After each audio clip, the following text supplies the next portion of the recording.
again, this is for my YouTube, and this is the inspiration to me just doing videos. We've kind of had some ideas about how I should do stuff on the internet. I just like your logical takes on stuff. It's Tim Walcott. Yes, sir. I always want to say Walcott, but which Yeah, doesn't make any everybody sense. does. Because probably really. Yeah, Walcott. And I'm like, why does everyone say it like that? I don't. Let's do intros because again, this will be not everyone's going to be familiar with you, but I guess like and then we'll kind of basically continue with what we were talking about on your podcast, Yeah. and then just kind of put it on YouTube or your YouTube or however you want to describe it. So yeah, tell the people who are going to listen to this Sure. what you're about. Yeah, dude, we can go whatever direction we want to go, and then we can go weighted vest ramblings or whatever ramblings we want to go. But yeah, okay. So if for everyone that wouldn't actually know how I kind of got here, the quick and dirty is basically start the typical funnel of, we were just saying this, like in-person trainer, started my own business. Lucked out, had an awesome opportunity to be able to do that, and I could skip the commercial gym thing. So I actually never did that. Was able to skip that, and then had my own thing for 7.5-ish years, and then I sold that this past year. So like 6 months ago-ish now, 6-7 months ago, and left that. Wasn't like this crazy thing I like grew into a massive empire or anything and then sold it. I just wanted, it was kind of just making me regular money every year, and I liked it. It was simple, it was easy, it was a passion project, I enjoyed it, but then I kind of grew out of it, and I was like, you know what, online coaching aligns a lot. My online coaching company in particular aligns a lot more with like who I'm able to help, how much I'm able to help, the lifestyle design and vision that I have for my life, all that. Then I was like, it's time for me to like move on. So that's why I left, and now I'm at this point where I can actually, it's great because now actually I have more time freedom. So it's like I can do stuff like this actually a lot easier than I could when I was doing in-person training. Because with in-person training, I just kind of sucked up all my hours. And I can still do that like this now, but I can build, like, dude, good example. Today, it's like today I had a call with one of my mentors. I have this with you. I have another call with another mentor after this. I'm going to go work out with my wife, and then I'm going to do date night with her afterwards and go out for dinner. And I'll probably have a cigar or something. And then I just got to do some client work. And it's like, that's kind of a sick day. Yeah, I'm gonna make fun of you because you say mentors. Because my whole thing is I made fun of business coaches, which I totally like. We rambled on about how like they're relevant and they're very helpful. Yeah. But like I think a lot of people like this might not be good for the end user right now. We will talk about weight vests for people who like to hear about weight vests. But the ability to like earn relationships with people that aren't necessarily like fundamentally give and take money wise. You could basically have conversations like this if you transition to online. We used to just call it coffee, but then coffee got turned into I'm going to sell you MLM. But like again, I feel like a lot of my mentors, now I'm going to say it, are just people that I've met throughout, and they're people with real backgrounds, like you're talking about. They own businesses or own gyms and have done personal training, which I think is a lot of what's missing in terms of like the media that's being put out there. It's not actually run by mentors. It's run by not even influencers, but theatrics. Less about people that are in the industry doing wild shit that's real.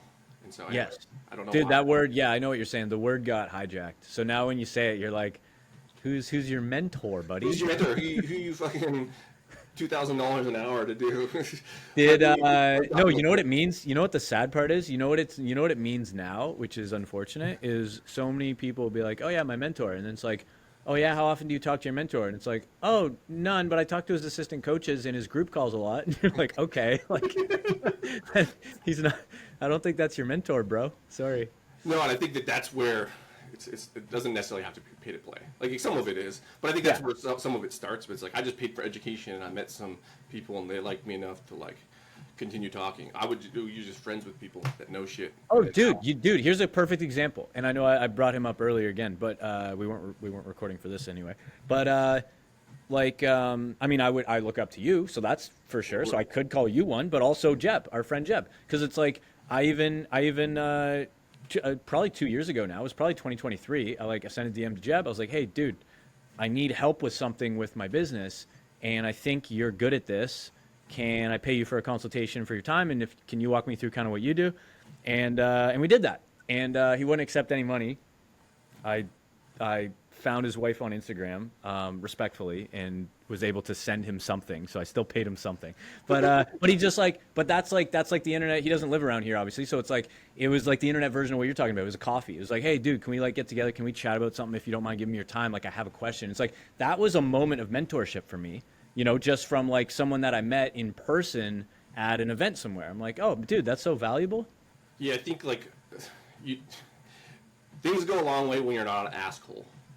Asshole? Yeah, it's an asshole. But like, Yeah. really, we'll call it mentorships. But a lot of these friendships don't happen when you're like ask someone for something and then you like don't do it.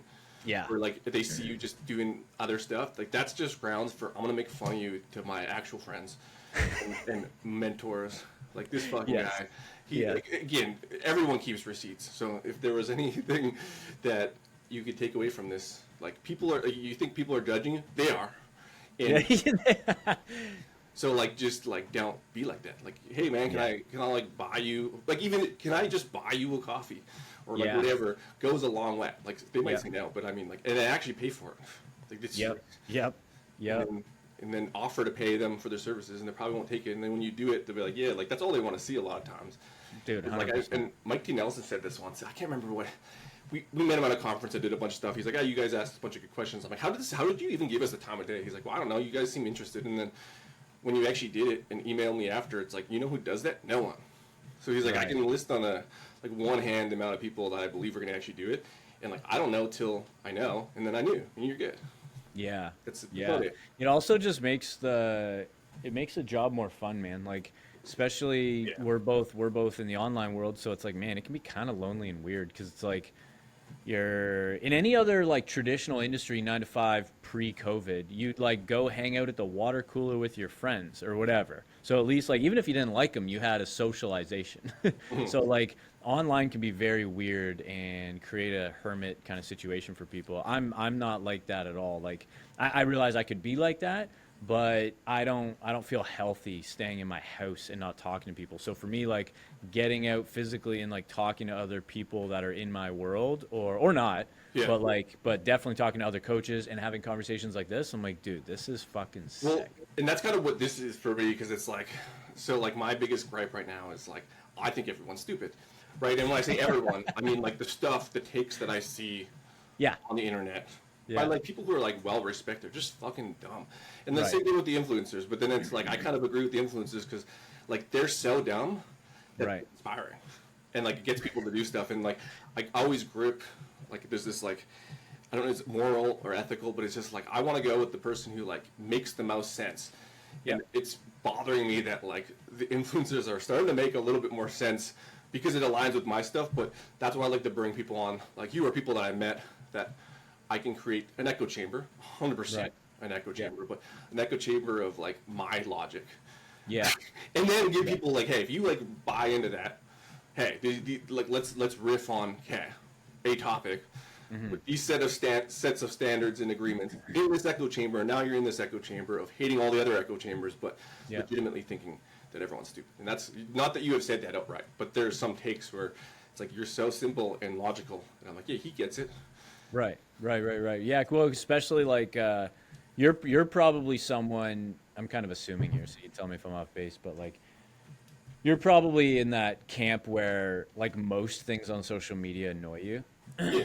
So it's like you see it and you're like, oh my goodness. And like especially in our industry, it feels like it's becoming more and more of a circus. So then you're like, what are we? It's either extremely boring or it's like clickbaity to the point of like it's hurting my soul. And When you're I've like, tried to where do is it, this like good? Where is, you know, who's a good example of just like attractive content that's highly educational and helpful and not boring would be like Jordan Shallow type stuff. yeah, Where you're like, oh, it's very highbrow, intelligent, high IQ, educational stuff. But then you're like, it's also not like super dry and boring either. So you're like, oh, this is the type of corner of the fitness internet where you're like, this is helpful to drive the industry forward. yeah, like I feel like being critical has been lost, and Jordan would be on the upside, like the high end of like highly critical. Like his whole career leading up to it was like, I fucking hate chiropractors. They're stupid. I'm gonna prove them wrong. And just like, Yeah. like, and so I guess like I align with that Yeah. type of thinking. But it's just like, why can't we use our brains? Like, why does it have to be theatrics to get attention to then essentially sell stuff? But it's like no one kind of looks any deeper. And I don't even think, I think my biggest issue is, and even with Jordan's stuff, I don't think it's that deep to think just slightly above average on a topic, as opposed to Right. trying to just be like, I don't know, like crazy about it. Like it is just, to me, I can't understand that. Well, you know what it is, dude? I think has nothing to do with fitness, but it's like a cultural retardation, and I Yeah. mean that I mean that clinically, it, of social skills. Like Yeah. people are retarded socially. They actually are so dumb when it comes to social skills that it's now like manifested over the internet. So now when they're like, I need to make a post to get a client, and to get a client, what do I do? And then, some guy with an ad on their Instagram is like, here's how to get more clients. And you're like, oh, okay, I'll do that. And then that's how you create this weird thing where people end up in this like cycle of just like, I guess I need to make money, and I need to make money by getting more clients, and to get more clients, they're telling me I need to do weird shit like this. Well, I just, and I like to like things. Like, so I like, so like it to that point, like we are selling things, but like you get the retardness, Yeah. then you get the person selling them the stuff, and then you get Yeah. everyone saying, hey, that's dumb. And Yeah. it's just like, no one actually like looks at something and be like, what could it be good for?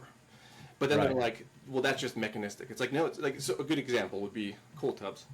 Yeah. Yeah, like everyone's like, yeah, fucking, they're the best. Like, and this is really influencers. They're the best. They make you, like, you're not gonna swell up as much. You can do more stuff.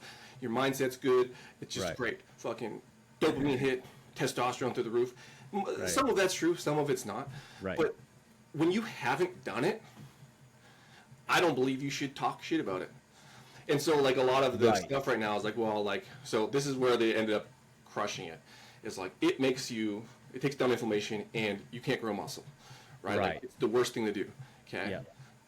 Why don't you just do it later? Like, that never came out. It's like you just have to, like, work out and just don't ice bath right after it. Yeah. And, like, no one talks about the science of, like, hey, it made everyone feel good. Like, they looked at their brain. It had such an impact on it that we can measure it. And, like, it went from I didn't feel good to afterwards I feel great. That's a result. Now, is it amazing? I don't know. But, like, there's a spot for it. But then the people would rather be like, yeah, people are too excited about this. And an influencer talked about it. And they made money. And they charged they made a business out of it. Fuck them. It doesn't work for anything. It's like, man, everyone, fuck both of you. And that's kind of where my thing goes, is like, where does it fit in? And no one talks about that. And then they just make the people who bought in feel like shit. And then the other people who maybe wanted to do it are like, well, it doesn't work because of this person, this person, this person. And now we have these camps where people either feel shameful for caring about it, or they don't do it at all and never tried it out when they were given information by people that never tried it out. I don't know. Dude, That to me is like the logic that bothers me. Yes, I totally agree, because I have some thoughts on this. I'm glad you asked. So, like 2017, 2018-ish, I was like getting into powerlifting, starting strength. Okay, that's how I started strength training. Yeah, more fives. Mark Ripto.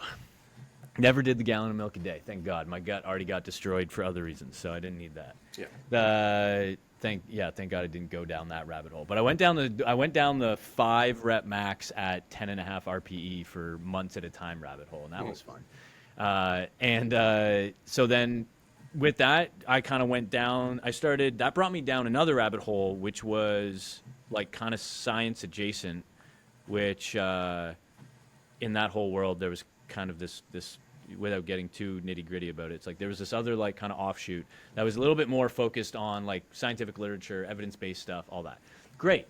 And I went down that rabbit hole and I enjoyed it. And I was like, wow, I'm learning so much. This is great. It was kind of like the Lane Norton like vibe things, right? Where it's like, let's tell people all the myths. Let's make sure we are a source of truth, and let's make sure everything is science-based. If anyone says, if you have an opinion on anything in the world at all, you better have a citation.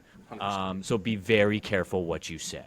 And so that's what it like felt like it devolved into. And I caught myself, this is my experience, so I'm not going to say this is everyone's, but from my experience, I got to a point where I was like, it led me down a lot of positive places. Like I learned about pain science and how thoughts and beliefs can change reality. And that still influences my practice today with clients, which is awesome, and my own personal life. So huge. But then it devolved. One of the negative things is it devolved into this this kind of nihilistic feeling about everything, where I'm like everything's a maybe, a perhaps, depending on the evidence so far, who sees. And I'm like, this sucks. And I'm like, I can't just be like, I don't know, like, oh man, it just sucked. I felt like I couldn't say anything seriously with any type of confidence. And everything always came back to like, well, the science currently says, or it doesn't show, it's not conclusive yet. And I was like, oh Terrible my spot God. to be at. What's that? It's a terrible spot to be at. It was exhausting. And I was like, can't I just tell my clients that like stretching feels good, so go ahead and try it? It's like, no, that's so unethical. You can't do that. You have to have 4 citations that shows that currently we don't show that stretching actually decreases injury at all. It actually decreases injury risk, but not prevention. But bro, like Mandy is 53 and she just likes the feeling when her hamstrings are stretched. Like, what are we doing here? Well, And it people like answers, right? And so people like answers. like that's why Huberman's popular. He would even fall in that category of like, do this, do that. But he's just like, yeah, listen, I went through all the science, and here's what, like, and whether or not he did or not. And I don't have any gripes with Huberman. I actually think he's super intelligent, and I trust most of his stuff because he actually did the work. He read the science, right? So everyone, but the point is like people trust him for answers. Let's just say, like, it's maybe not an effect because fucking this person said that. Again, when we're crushing people to not listen to someone because it's not 100% studied, even though this guy kind of had receipts, it's like, yeah, but. So it works for them when it's convenient. And this is kind of where everyone on both sides cherry pick stuff, right? And if you're kind of stuck in the middle, like you're saying, it's like you end up this spot where like, fuck, well, like, I'm going to feel bad if I try it, and I'm going to feel bad if I don't follow evidence-based. Like, fuck, I kind of want to do this. And they're like, yeah, but you shouldn't. What do you mean you shouldn't? Like, let's actually look at the research. And I think that if you get into that spot, I think a lot of people don't look at the research. Right. Right? Or they just looked at the cherry-pick stuff that someone else converted for them into thought, right? And so now that's the classic one. That's the classic one. It's like it's just reposting a Lane Norton post, and it's like you didn't read anything. But you have to trust that Lane Norton, like, and so this is where like Lane Norton has built the trust because he's like, you look at him, probably slightly autistic, like we all are, and like intelligent, like he's just he memorizes stuff. It's like I want to take information from that guy. That's a fair take, right? But then at the same time, like Lane has holes in his game too. So does everyone, and I think that's where I think it's actually cool to listen to one person. It's just we've gotten to this group where it's like you can't listen to these people, and those other people don't care about those people. But they're trusted sources like the influencers and stuff, but they're not evidence-based, so we can't trust them. And it's like, I don't think that that's helpful either. I don't think so either. And like, this is the problem too, that like, that eventually happens. This is what I noticed when I was making recommendations for clients. Oh, I don't know. Can I say recommendations? Yeah. Sorry, I didn't say that. Yeah. Never mind. I didn't say that. Yeah. I never made recommendations, just suggestions. Yeah. It's like even shit like that, right? But when I was making recommendations for clients like years ago, I would, let's make up a scenario. Classic scenario too. This happens a lot. Hey, Tim, I've been really sore more than usual. Do you think I should do a cold shower? I just use the cold bath thing that you're doing, right? And before, I would like overthink it beyond insanity to the point of actual clinically insanity. I'm like, how do I ethically recommend them? Well, like it was so confusing. And like now, it's like I'm at the point where I'm like, do you want to? That's usually my first question. Do you want to? And then if they're like, not really, but I saw that Huberman said it's really important. I'm like, oh, if you don't want to, I would just skip it because here's why. And then what I do is I actually confirm their bias of them not wanting to do it. And then they feel confident now because I gave them an answer. But I'm like, but if you do end up wanting to do it, I would try it out and see what you notice. If they answered that they do want to do it, then I'm like, oh, you should try it, see what you notice. And like, that's my like flow chart of like recommendation now. Well, I'm looking for home runs too. So like the cold thing is a perfect example. Like it's not a home run for a bunch of things, but like, hey, it's the people who do it. Like again, if you've done it and you go into a cold tub and you get out, it's a home run. Right? Yep. And so like I can confidently recommend that, but then other people will be like, yeah, but you just blunted this. I'm like, man, then just move it 5 hours later. Right? And so I just want that conversation to be had, but what it ends up being is like, no, bad. Or yes, great. And like actually Huberman talks about all of that. But you know who doesn't know that? The people who didn't listen to the podcast. They just got mad at Huberman because someone said Huberman said. Yeah. But you have to go listen to the Huberman then, or just don't fucking talk about it because you're fucking retarded. Well, also Clinically retarded. clinically, you're like, I mean that, That not is the derogatory. process of like retardation. Dude, I think also too, there's this idea of there's this weird overgeneralization that happens when people are like, in the strength world, they used to. I mean, I'm sure you remember this. Like everyone was obsessed, at least in the science world, they were obsessed with like anti-foam rolling. If you see someone foam rolling in the gym, idiots, and you're like, or they just like foam rolling, bro. But like they had this idea whenever we talked about in these little weird niche science communities that I was in, it's like everyone talked about foam rolling with disdain and with this like assumption that anyone who does it, they do it for 2 hours a day, they're poor, they should be doing other things, they feel trapped that they have to foam roll, and it's ruining their time to actually do more healthy things. And it's like, is that some people? Probably. That is 100%. the majority of people do a shitty foam roll for 7 minutes once a week. And they're Let's like, be "It feels honest. great." And they're like, if I felt great, like it helped me That's get my it. workout in. So this idea that they're wasting all this time is insanity. It's only the neurotic powerlifters that actually do that. The average person does a shitty foam roll on their phone while they're answering their daughter at school or whatever, and then they go do their workout. And it feels great. And even let's just say like clinically it doesn't do anything. Like you said, mental goes a long way. Like Yeah. why aren't we inspiring that? Like the placebo all day long. It's like, yeah, but they're selling something. No one's selling anything. You know why? Because there's nothing to sell there. Dude, how many times did you have an in-person client, or you probably had online too, but how many times you had an in-person client, they show up for a session, and they go, I had this all the time, they show up for a session, and they go, dude, I had my greens last night, I did this, I did that, they listed these things, and they're like, look at my Whoop score, man, it's so good, I slept so good, and then in my head, I'm going like, no literature for that, no literature for that, no literature for that, and before I would have probably said something, now I'm like, I guess it worked. This is awesome.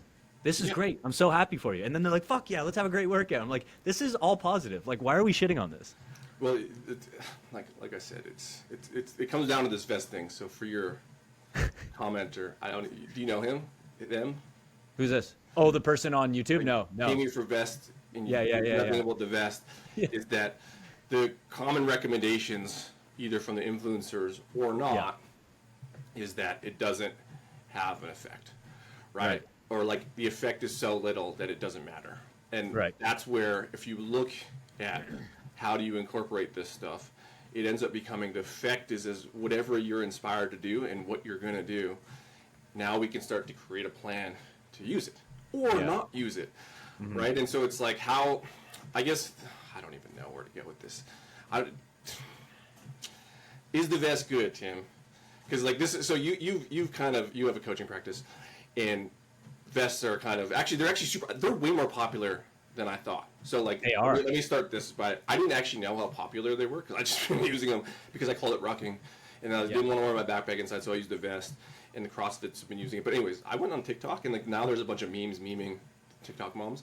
It's so fucking big, those little running ones, and it's so big. But this has happened before. Weight vests aren't new.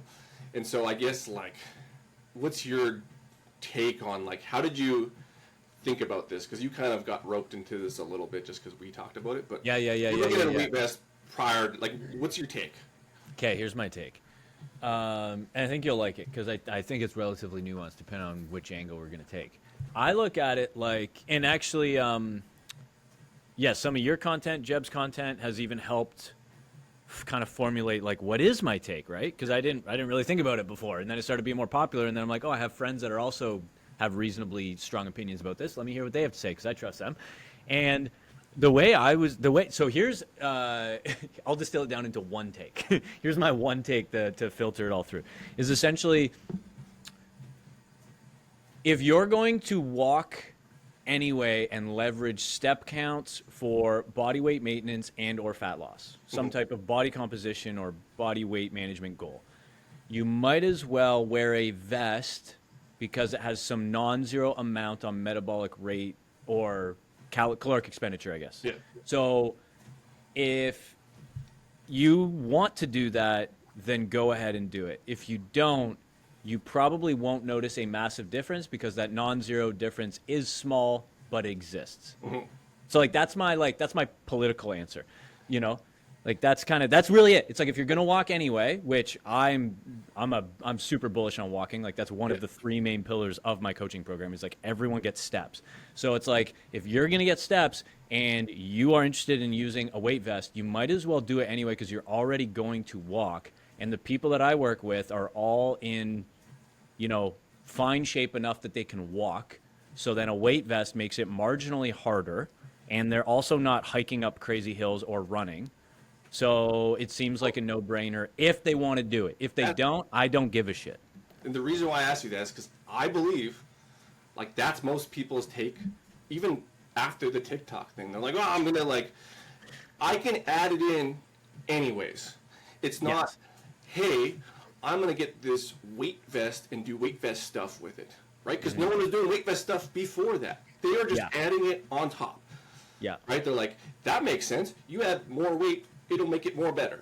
Right? Like, that's just like really what the take is. It's got devolved into like, well, like, did you know that they're selling it as a bone density thing?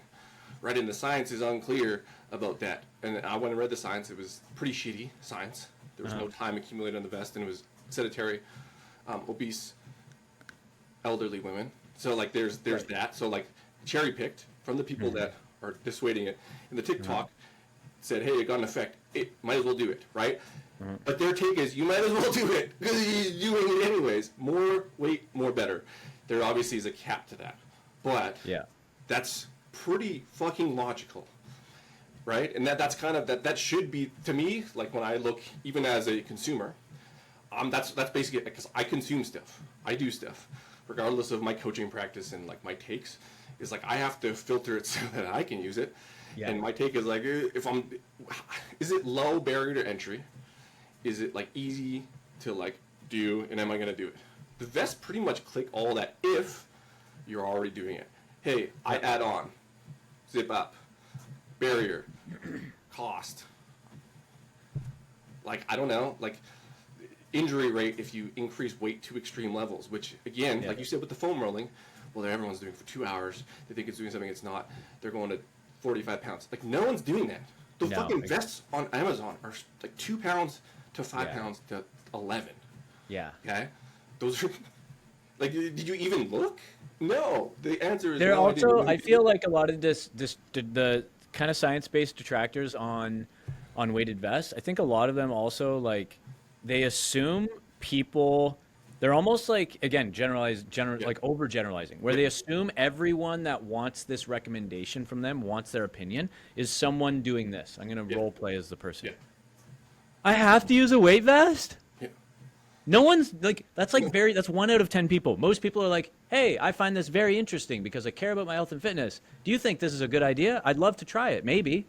Like, that's most people, dude. They're like very emotionally neutral about it. So you could literally just be like, try it. What do? You buy it off Amazon and put it on? Because that's what they're selling. They're basically selling Amazon codes. Like I went down the rabbit hole. Yeah. They're basically doing Amazon whatever marketing, like the business associate marketing, where you click to get a percentage of the sale.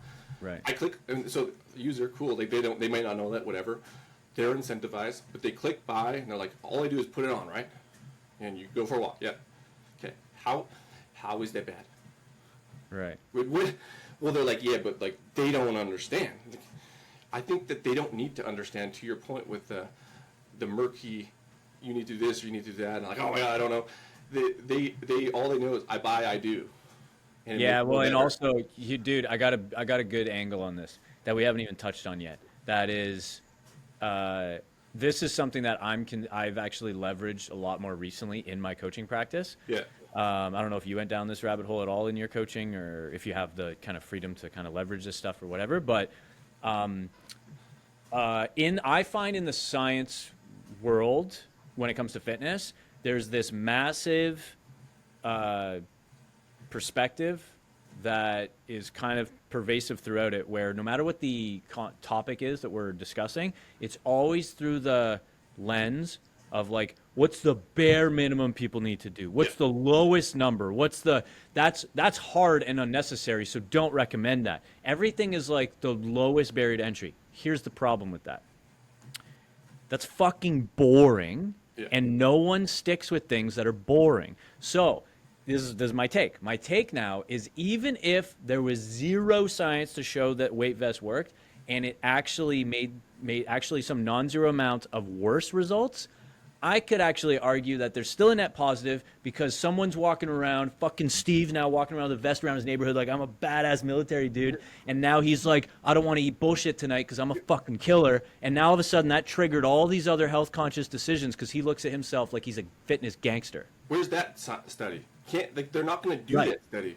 Right. Let's just say if they did it, they're like, hey, we're going to do an influencer study. We're going to influence them based on something that doesn't work, and we'll see if they get better. We'll sell a bunch of bullshit and see how long they last doing it. Like, have this whole psyop. I think a lot of people would be surprised at how well it would work. I think a lot of people would be healthier because of the indirect consequences that it leads to. It's like, like this is they have science on recycling and stuff, right? Kind of similar thing. It's like a lot of recycling is literally around people like feeling like they're a part of something healthier, and then when they do that, they generally make other healthy decisions. You know? Yeah, like that's like no one goes into that research of like, hey, we can make up bullshit, and honestly, it's a net positive. Where I like things that connect are things that do that, but then also come with the fact that they actually do something, and it's been researched as positive. So you can connect both those worlds. It's like, hey, does it do something good? Is it researched? And do people get excited, and are they going to like do it based on messaging and stuff? Yep. Weight vests seem to me to be, like I said, a home run. Yeah. The negatives are reserved for any negative anything. You go too far, very bad. Mm-hmm. Like, but I don't think people are doing that because the joke is that moms are using those Amazon vests, which aren't that heavy. They range between 5 and 10%, and you could argue that after 5%, because there is research on this, and they did it. Like, this is the other thing too. When we make these claims, we cherry pick studies. They have studies with like ultra runners training with weight vests between 5 and 10%, and at about 5%, these are like ultra runners. Form didn't degrade, right? And they were able to train tendon stiffness. Now, it did have other costs, right? Like they have to eat more calories and all this other stuff, but up to about 5%, it was pretty damn good. And these are people who are running and training for ultras on training or on trails. At 10%, yeah, your running form degrades, and it's like actually probably too much. But these are in runners. And so anyways, there's all these studies that show like, hey, it actually has a bunch of positive benefits. And it's bro science because in the ultra marathon world, people have been using it since the beginning of whenever weight vests were cool. Because again, more weight, more better, do thing, it probably has an effect, and it actually does. And so that's a positive thing. And it showed where the end point kind of is. Yeah. But like why, like that makes sense. It's like all the bro science stuff. And so like, again, it lines up with that. It's actually kind of sexy. But really, it's kind of always been there. And so why is that a bad thing? That's kind of, and it works. Even Dude, you know what it is? Dude, you know what it is? I figured it out. I know you're asking that rhetorically, but I'm actually going to answer that question. Yeah, you should answer. Why is it bad? Because like I like how you're going to filter it. Yeah. So here's how you know what it literally is. It's and when I say it literally is, you know what it figuratively is. It parallels with the right and left political conundrum. That's what it is. Because when you align with a science-based community, you now have an identity. When you're a bro-science, anti-science, you now identify with a community. And I can say this confidently because I have identified as both. And so I know what that's like. And I've also done that politically too. So it's like I get it. Like I can feel what that feels like. And I know what that's like when I'm wearing the science-based, hat, and then all of a sudden I have to make a claim or I have to make an opinion on something, or I'm about to make an opinion on something. I can feel the friction of being like, go ahead and try it. I'm like, I can't say that. That's unethical. What if they get hurt? What if like all these fucking liability things in my head? And like, what does the actual science say about it? And it's like, there's like a guilt that's associated with like, this isn't what someone in my world or with like my identity would say. You know what I mean? Like, that's why I think it ends up being like that. And that's why it's like, I think it kind of blinds people to being able to take a more nuanced approach, and they'll preach nuance all day until they get the opportunity to do it. And then all of a sudden they're not very nuanced. And they're like, well, I'll just side with what everyone else is saying with a lab coat and a fake stethoscope on Instagram, Well, and I think that this is where the vest thing got me, and like why I jumped in was because they didn't even do that, because the science wasn't necessarily. It was promising. All the results were promising, with the context specific stuff of like this might not work. We need to do more research, and the research that they did was pretty shitty because it's like they can't get many people to do these studies are very hard, but it was all promising. None of it was like, hey, there was no effect. Right. You know what I mean? And so like that's kind of where the TikTokers grabbed on. They're like, it's promising, fucking do it, right? Yes. Because they're on like the like more weight, more better. Yes. And like Yes. to me, like if the influences are grabbing onto something, generally, and it's not all the time, where there's smoke, there's fire. It's just that we're looking at the smoke and we're being like they're saying it's all this stuff. It's like, yeah, but there's still some good shit there. And so Yeah. we're throwing, basically we end up in a situation where we throw the baby out with the bathwater in all things, pretty much, unless it's like the evidence-based box, which Yeah. isn't that big, right? So we end up having these strategies or recommendations that there's just not many of them, and if people don't want to do them, they're kind of shit out of luck.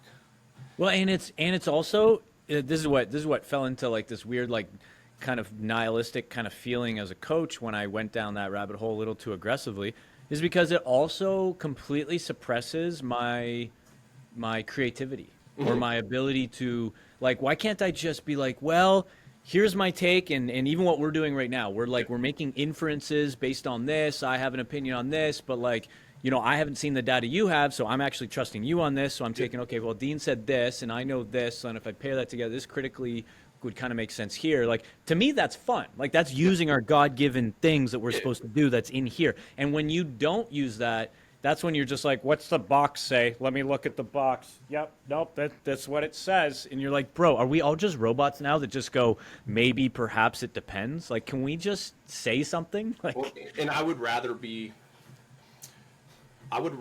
on, and I don't say the side, but I want people to want to do something, right? Because then Right. they're going from not doing something to doing Yeah. something. And Yeah. generally the thing that works, like this nihilistic aspect of it is like, it all kind of works. And like, Right. it's like, what are they going to do? Right? Yes. And Yeah. so the influence sphere, or even the evidence-based sphere, the goal is to get people to do stuff. yeah. I don't like when we take that platform to get people not to do things when it lines up with there's potential benefit, right? And so now we start cutting stuff off unnecessarily. I don't like when they throw the baby out with the bathwater. I just don't like that because it's not realistic. Now, overall, Well, and I don't think it's I don't think it's helpful. Like, it literally doesn't help people. Like, if someone, dude, think about a scenario. This is a common one. Think about a scenario. Client messages you, hey, I was gonna go do some cold water immersion tonight because I'm feeling really, really sore, and I heard it's good for DOMs after this TikTok video I watched or whatever. And I don't even know what the data says specifically on that. So maybe it's not good, or maybe it is good. I don't know. But like, let's say that the data isn't good about that, right? Or it shows nothing. Let's say it shows there's no benefit. If I was, so I have two options. This is how I see it. I have two options. The one option, which I've been this guy before, where I would go, actually, it doesn't work like that. You're better off just not doing it. That's what I would say. That doesn't even seem that bad, right? But the problem is, I think the better question as a coach would be like, that's why I always ask, I'm like, do you want to do it? Because if they're like, yeah, this sounds like exciting. I don't know, like I'm going to go spend some time by myself and like I could use that to decompress. And mentally I've been stressed this week. So I was looking forward to the drive there and then read my book while I'm in there maybe because it's a little bit warmer. So it wasn't super cold. I was going to hang out for like maybe 8 minutes. You're like, okay, it's this whole thing. And then I'm like, okay, I still might tell them, depending on the client, be like, yeah, actually, so from like, if you're curious about it from a science perspective, apparently it's not that effective, but I would still do it. Like, you're excited to do it, go do it and let me know what you think. Like, that's how I would recommend it, you know? Yeah, like go, and you know what's going to happen? They're going to do it and either like it or not. But their experience matters, right? It's just like we talk about in the left-leaning crowd. It's like my experience matters. Like they really gravitate, but like people will back that. But then when it comes to fitness stuff, they're like, no, your experience doesn't matter. Science matters. But then that same group, and I say group, but like generally the group that dissuades people from doing stuff, Sauna's another good example. Sauna has tons of benefits, right? Right. They're like, yeah, but maybe it's the covariable of they are being social, and that's what they're getting all the benefit from. So it's not actually the sauna, so don't do it. It's like, Again, do we get into the fact? Should they do it? Again, Well, yeah, then you're arguing about mechanism, and you're like, sometimes I don't really give a fuck about mechanism, bro. I just care that we got the effect. I think exactly. I think that that's where a lot of these strategies are. Like, who cares? Why? Yeah, Like, are they gonna again? Are they gonna do it? And you know who's Yeah. not gonna do it? The person who tries it yeah, and like doesn't like it. They're like, I'm not gonna commit 30 minutes. So why would we spend our time convincing them to do it when it just doesn't work for their lifestyle? And they don't Yeah. like it enough to do it. So that is not a good strategy, even if all the science led to it being good, right. right? And so like, why not figure out what those things are for people? And we lose a bunch of tools when we convince people to throw the baby out with the bathwater, because now they've thrown out a bunch of stuff that they might like, but they've been influenced to not try, right? And I don't Yeah. think that you're able to sift out or filter things that work for you if you don't actually do them. And Yeah. it's the same thing when you evaluate a source. If you didn't actually listen to that source, how are you able to evaluate it? People Yeah. have to do. Who cares if they spent their time doing something that didn't work? They got an experience that I think is invaluable, and we don't push that enough. Like, Yeah. Well, and like people get all bent out of shape that people have the wrong idea of what happened. You know, it's like I go do cold water immersion or I foam roll, and then I'm like, wow, my hips feel so much better, and they're like, no, they don't because the science says it doesn't. And you're like, dude, what are we doing? Like, how about like I might have a wrong belief. Here's the thing. Right now, in this present moment, I have a bunch of false beliefs in my head that I think are real. So do you. Yeah. So it's like, are we really trying to rid the world of every false belief forever? Is that what we're on this like? Is that what people are trying to do in the science-based thing? Is like, are they just on this like this path, this crusade to make sure there's zero false belief ever? And if you go for a massage, you better not say it was trigger points. It's not. That's not it. You can't say that. Oh, you felt good? It wasn't because it was you took a knot out. There's no way. It's like, how about when someone leaves their massage and they walk out and they go, "Wow, I feel really good. That must have been a knot they took out." Who gives a fuck? Like, Well, they're going to do something, and that's where, like, to your commenter, what does the best work do? yeah, I wish I had his username up here. Sorry, we should give him a It shout burns more out. calories. On my article, it burns 1 calorie. Actually, I think it's like 0.4, Yeah, 0.54 calories a minute. yeah, More if you use like 5%. Scales up for grade, for type of terrain, yeah, yeah, for weight, for speed. All of those Yeah. are multipliers, which makes sense. Yeah. Like, when I run faster, I burn more energy. So it's just a burn more energy component that you do more, it's better. But the dude. It's bone- like the thing I was thinking of too is kind of the whole. You know how a lot of times you'll see this is like a common message on like social media, especially from like an evidence-based perspective, where in the particularly in the nutrition world, right, where they'll be like, you know, you just got to eat a balanced diet. It's not sexy, but it works. You know, like that messaging. Yeah. And this is, it's those same people will also complain that people don't adhere, and it's like, yeah, because you're pushing something that is not sexy. Now they'll be like, well, it's the truth. It's like, great, then learn how to market, because you fucking suck at it, and because you suck at marketing and you're not learning how to wrap this up and communicate it in a way that someone finds attractive, they are not adhering, and you're blaming them and their lack of discipline and their lack of whatever, when really they just don't want to eat protein, carbs, and fats. You got to find a way so that they go, oh, this is enticing, this is interesting. They complain all the time and throw stones at like intermittent fasting and keto and all these fad diet names, but they figured out a way to make something sexy for people and get them to stick with it for a little while at least. it's just an abundance mindset. This, if you add this, good.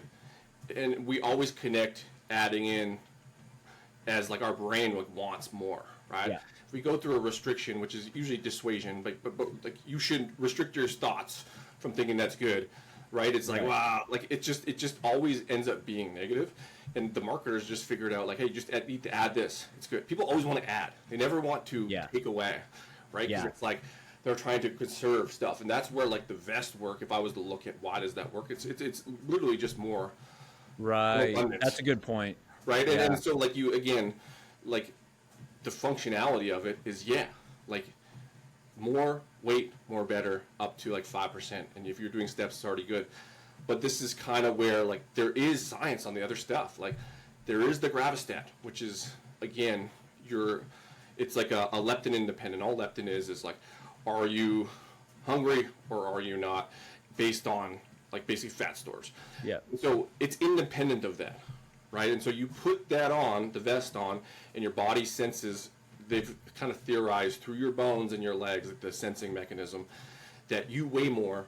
So we need to figure that out and get rid of fat to kind of, basically, if I put on 2 pounds, my body's going to think I'm 2 pounds heavier. I need to get back to below 2 pounds. Right. And it does that, usually be a fat loss, very small, but it only works for time, right?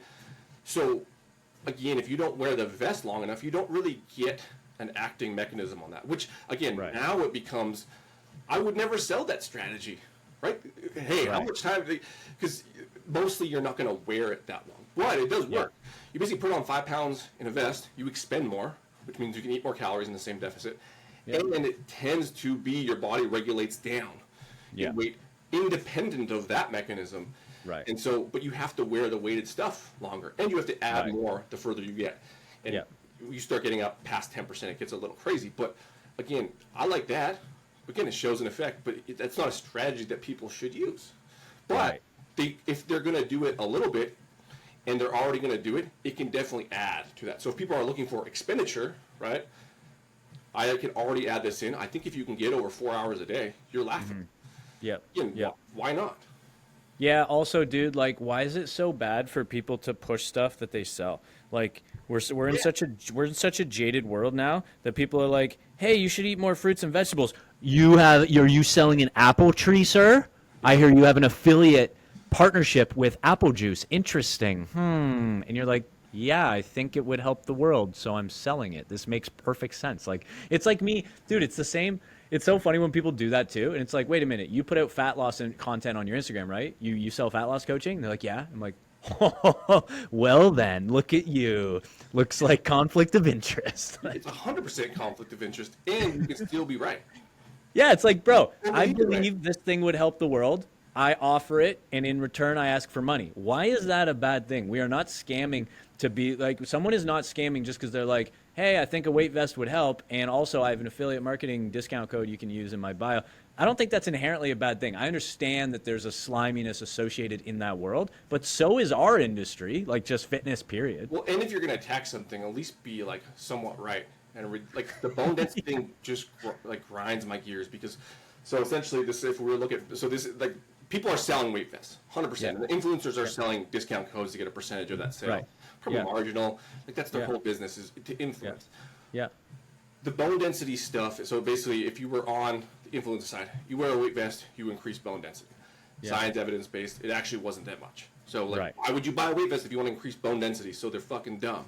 Right. So again, throwing baby out with the bathwater. It's like, well, they're actually like not dumb. And here's why. That's neither here nor there. The bone density stuff, and this is where I don't like where it's aligned, is that I don't believe that the influencers are that wrong, because the bone density study stuff was terrible studies. Okay, so the one study was essentially they had elderly women who they tested for 5 years, and 3 times a week they would do 50 jumps, 50 plyometric jumps. I don't even remember how high. They probably just jump onto like a little stool, whatever, with a weight vest. Okay, 3 times a week, 50 jumps. You can do the math on how much time that is. Okay? So if we were to think about something that increases bone density, would be stimulus over time. Their time over 5 years was 150 jumps a week. Let's just say a jump took 3 seconds total. Jump up, step down. We're talking what fucking 2 to 3 seconds. So I don't even like minutes. 50. Let's just say 20 minutes. Let's just say a 20-minute workout to do 150. Be like 3 minutes. Right? For 50 jumps? And let's just say they're old, decrepit, so they wear the vest for 20 minutes, 25, half an hour.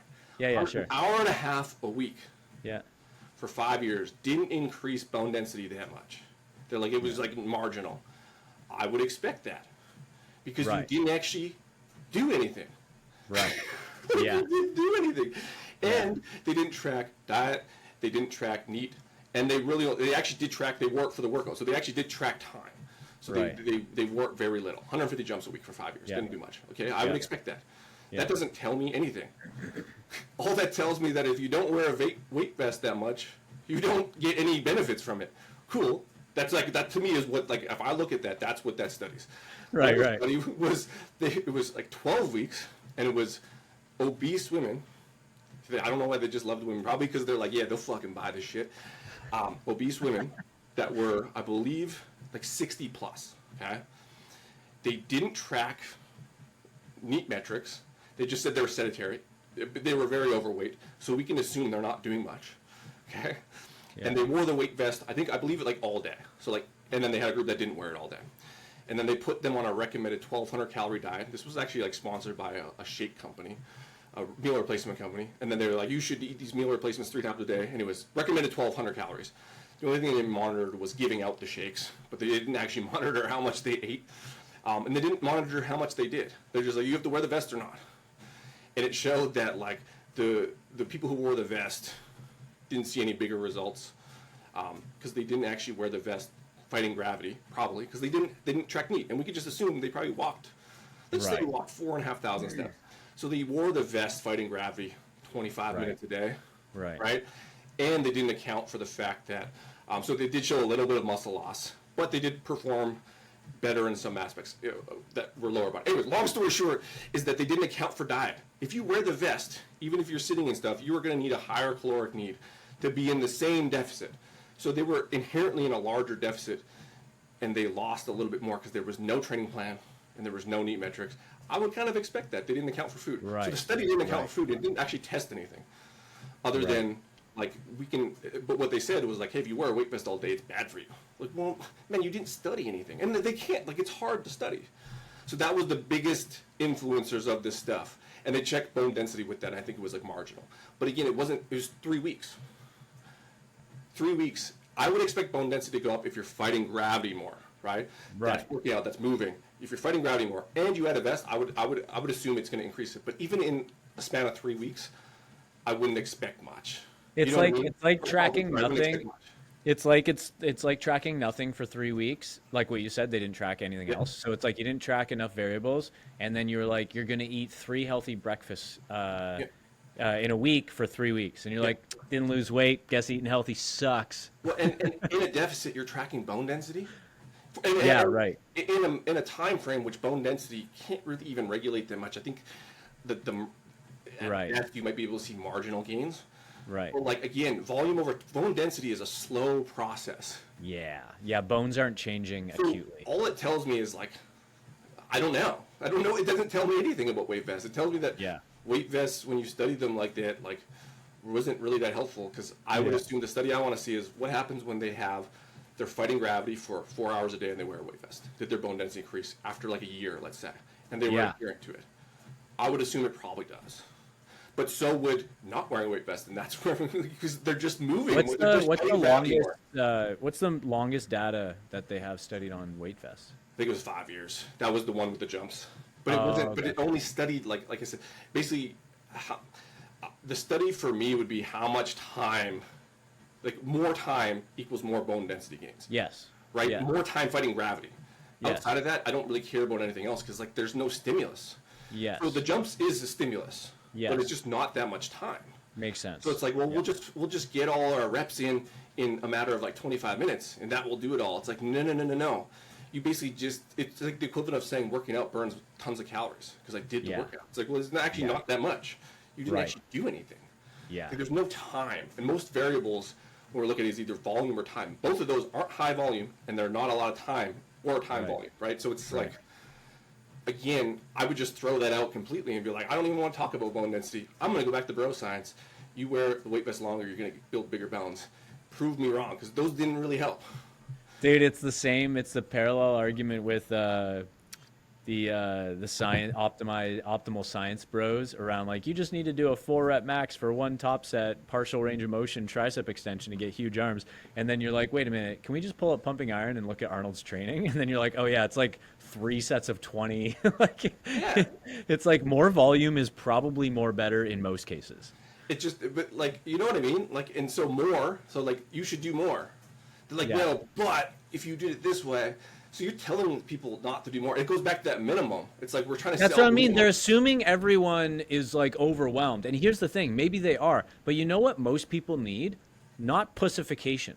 Yeah. Most people actually need, and I used to be that guy where I'm constantly trying to find like the lowest entry barrier to entry for people. And it's like, I get it. On an individualized basis, you do need to do that with coaching clients. But like for like generalizations, we should be inspiring people to do more, not like, hey, do the easiest thing you can. Like one idea that I don't really subscribe to as much anymore, I do a bit on principle, but like actively and in practice, I don't really think it's always that helpful to be like the whole thing about like start small. Start Like small. that idea. No, no, no. Drink from a fire hose. You need to overwhelm the fuck out of yourself because way better results that way. It's so true. Everyone has this idea like, let's start slow. I used to do that with clients, dude. I'll say this right now. Big mistake I made as a coach was taking on like very alpha, extremist, all or nothing type clients. And then guess what I did to them? Fucking horrifying looking back. Guess what I did? Listen to this. You're that type of guy in a way, right? So think about this. You come to me and you're like, bro, I'm fat, I'm rich. What's going on here, right? And then I go, hey, Dean, we're going to teach you moderation. Yeah. And you're like, fuck out of here. It's like, no, we need to leverage this guy's superpower. If I just told him, you're going to do this, this, this, this, this, you're going to be jack shredded and feel awesome. Now, is he going to be perfect with that? No, but I bet you that's a better strategy than being like, so we're just going to eat a well-balanced diet and don't bother with the ice bath, don't bother with foam rolling, don't bother with your greens drink, don't bother with any of this, and just go to sleep. All of that recommendation is prudent and science-based, but he's going to be like, that is not attractive. I'm probably going to do that for 48 hours and then just have a beer. Yeah.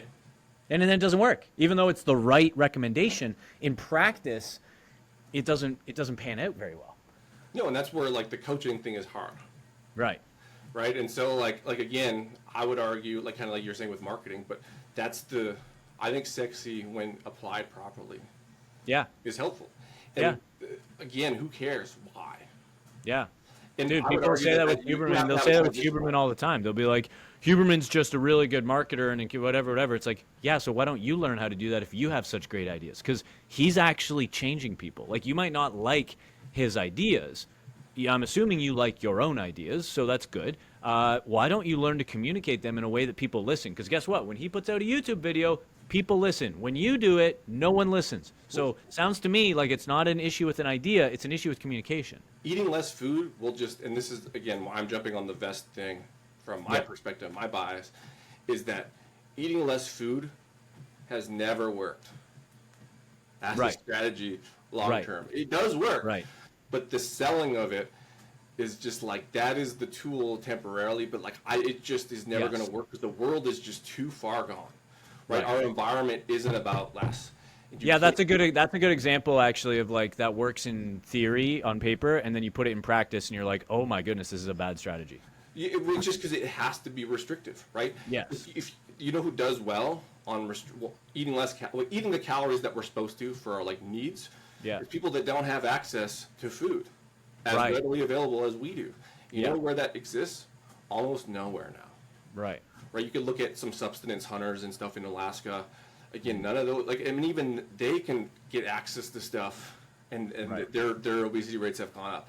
It's just like people don't operate on restriction. Even though that is a tool, but it has to be a tool. It can't be the main shell.